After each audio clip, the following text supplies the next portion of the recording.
So, anybody into big Japanese art tattoos out there? Have I got a mod for you guys? So, this one comes from the Asvape company, and it's called the Michael.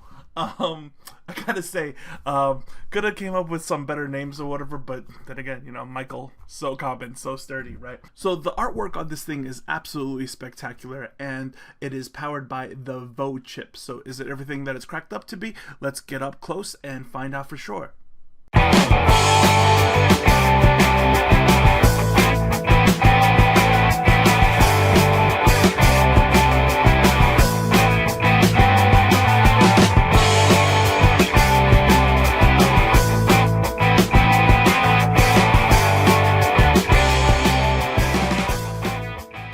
As always, we start off with the dive cam over here, and look at that photo over here, and this is from Asvape. Beautiful box packaging.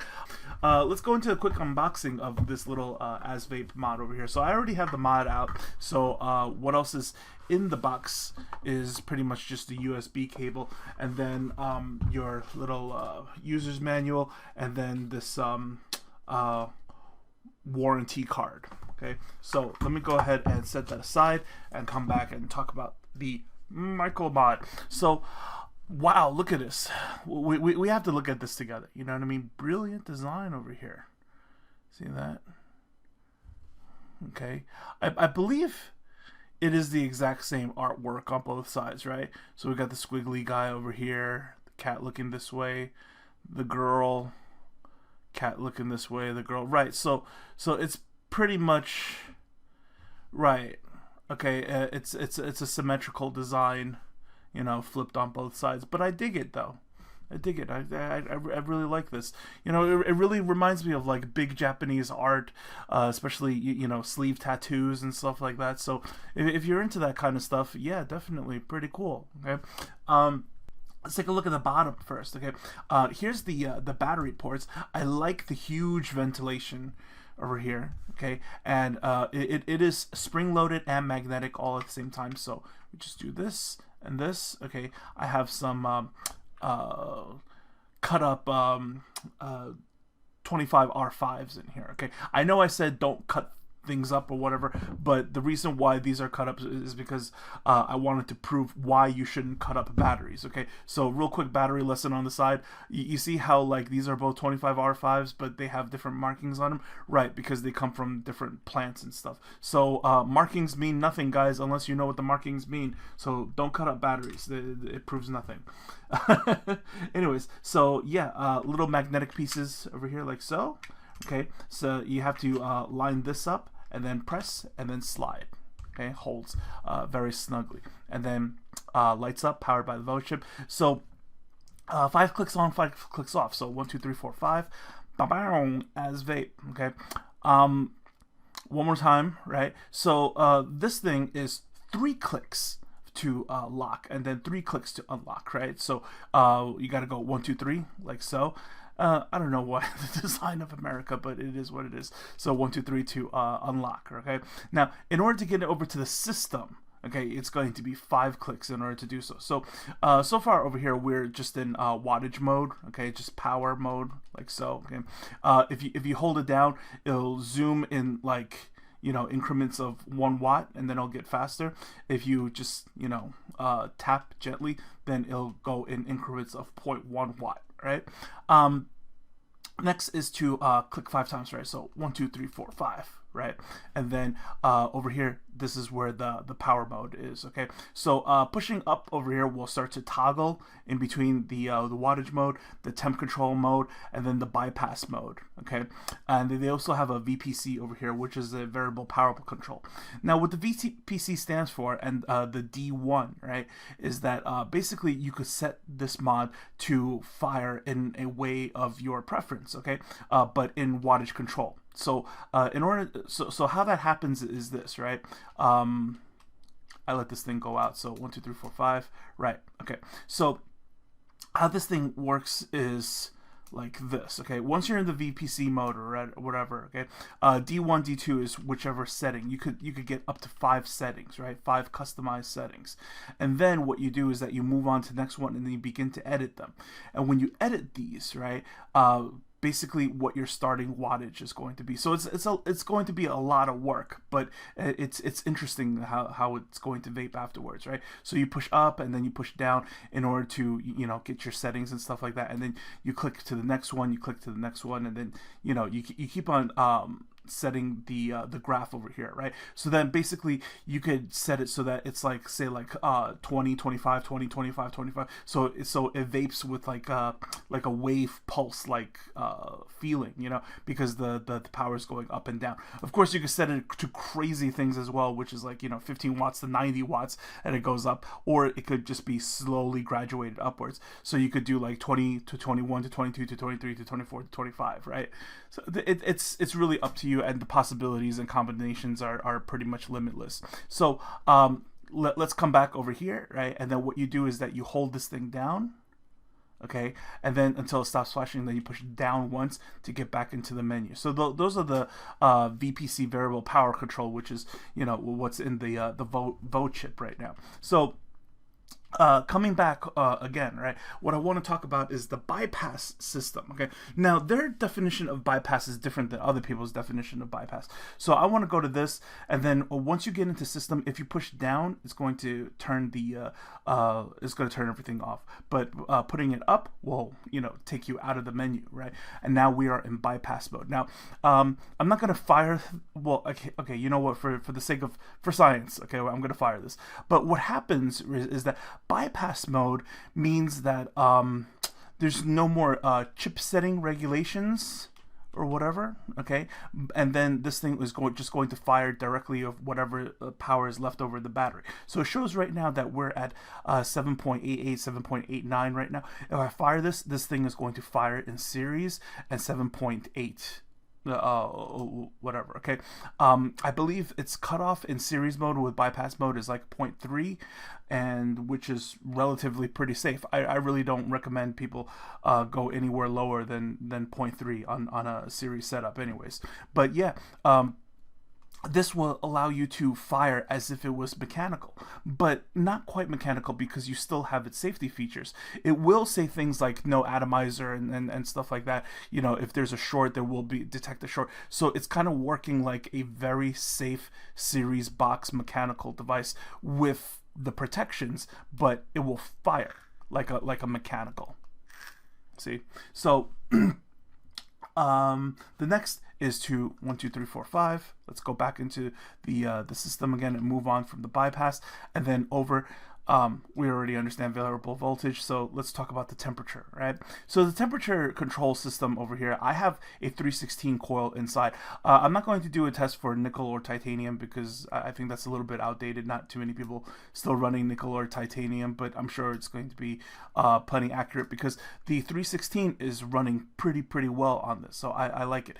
Once you get over here, of course, you know, you could push up and down to toggle. This is TI right now, 316 nickel, you know. So let's go back to 316 stainless, right?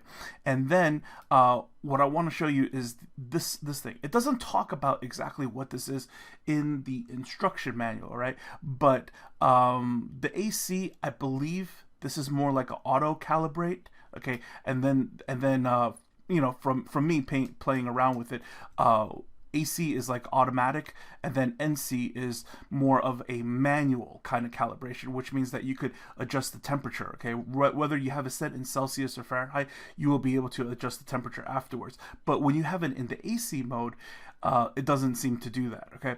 Now, what I've noticed is that, like, when you're doing the temperature control on this one, right, whatever your temperature control setting is, let's say 530, it will attempt to fire at 530 and then bring the temperature down.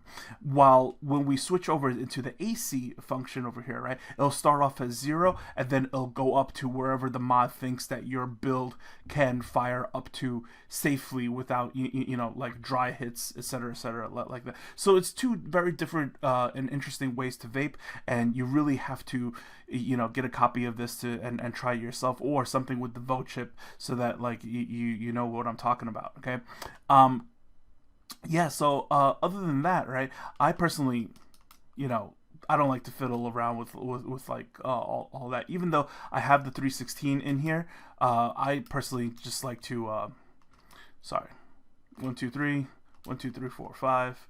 Okay, I personally like just to be on wattage control and just stay classic and know exactly where I am with this. Okay, so let me turn this thing off, and then like I said before, pushing down will turn it off, and then 5 clicks to turn back on. Okay, again, powered by the VO chip over here. So I'm going to bring this down to the 24 watts that I had before. Not for any other reason, but because I have a 0.58 single stainless steel coil in here, so I really don't need that much wattage. So let's bring this back up to the top cam, and let me give you my final thoughts on it. Guys, what do I think about this? I've had this mod for a while now, for a couple of months actually, and I can't put it down. I love it. I appreciate very much. Asvape, if you're watching, I really appreciate you guys sending this one over to me. I like it a lot, really. Okay. For all the features that it has inside, and then once in a while you could fire it as a mechanical mode. I would have liked to see that, like, if you're going to do the bypass, right, also have maybe some kind of toggle inside and allow for parallel mode settings as well, so that, like, I could fire this in parallel mode as opposed to just fire it like in straight series mode, because straight series is a little bit on the powerful side,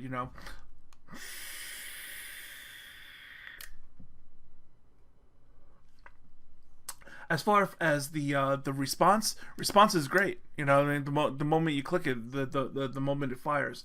It has a lot of interesting settings inside, but most of all, right, the ergonomics of this thing to hold it. It's quite a conversation piece. It's nice. It's not half bad at all. I was pretty shocked out of it. I mean, not crazy about like the name Michael, because just Michael, Michael, I don't know, Misha. but yeah, this thing, I don't know what to tell you, man. Like I'm personally in love with this one. Okay, I think the VO chip is not bad. You know what it is that I really dig about this? It's the fact that, like, this company knows, right, that a lot of stuff out there, unless you are dealing with the current, flagship chips and stuff like that, and you're able to come out with a flagship chip of your own, the DNA 250, the next thing from E-cig, etc., right? It's really about aesthetics. Right, so because the functions of box mods, it's pretty much all there, right? Temperature control, yada yada yada, and stuff.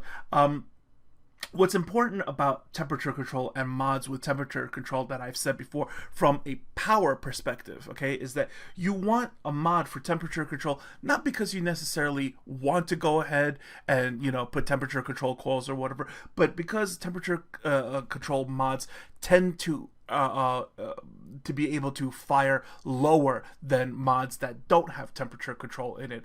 And then, the next best thing is to just go directly into unregulated mods, like, unregulated series mods, parallel mods. My personal favorite, mods that has a toggle button, so that, you could just toggle between the two and then, build a beautiful coil with it. But this one really went out of its way to build, different aesthetics, and really made aesthetics a big game changer. You know what I mean?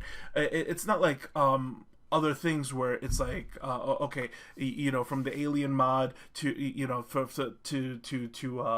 Priv mods by Smoke, and then the other new like Enokin stuff or whatever. Yeah, there's a slight change in the design and the model, but it isn't substantial. It isn't significant. This is a significant, substantial change in the aesthetics. This is something that really makes you go out of the way and be like, yeah, I'm gonna get this one because it looks badass, versus something else. It's like, this is kind of a plain Jane in this way. That one's a kind of a plain Jane in that way. You know what I mean? Nothing is really super standout to me. But this one, I think it really hits the nail on the head if that's exactly what they were going for. And the whole, big Japanese tattoo, I think it actually blends into American culture pretty nicely, to be honest with you guys. So let's go over this screen cap real quick and do a little bit shopping for this thing, shall we? So if we go over to the screen cap, okay, it shows 3A vape, right? Oof, 3A vape is pushing it for 110. And then over here is also 110, my Vape Pro, right? And then 95.50 at 2F deal over here. So, yeah, guys, I think the price is just a little bit on the steep side, and what you're seeing over here is kind of like a polished chrome kind of finish. The one that I have is more of a brush finish, and it's a lot less of a fingerprint magnet. Okay, so would I go out and get one and recommend this to anybody? If you have the disposable income and you're looking for something pretty, yeah, this one is a decent pickup. Other than that, if you're still looking for like somewhere around like $40-$60 budget mods, then clearly this mod is not for you. But if you do have the disposable income and you're looking for something pretty to add to your collection, yeah, I'd say the Michael is a pretty decent pickup. Okay, so guys, that is it for Item Spotlight. Hope you guys enjoyed this episode. As we always say here on PVA, question everything, do your homework, and vape clever, my friends. Take care.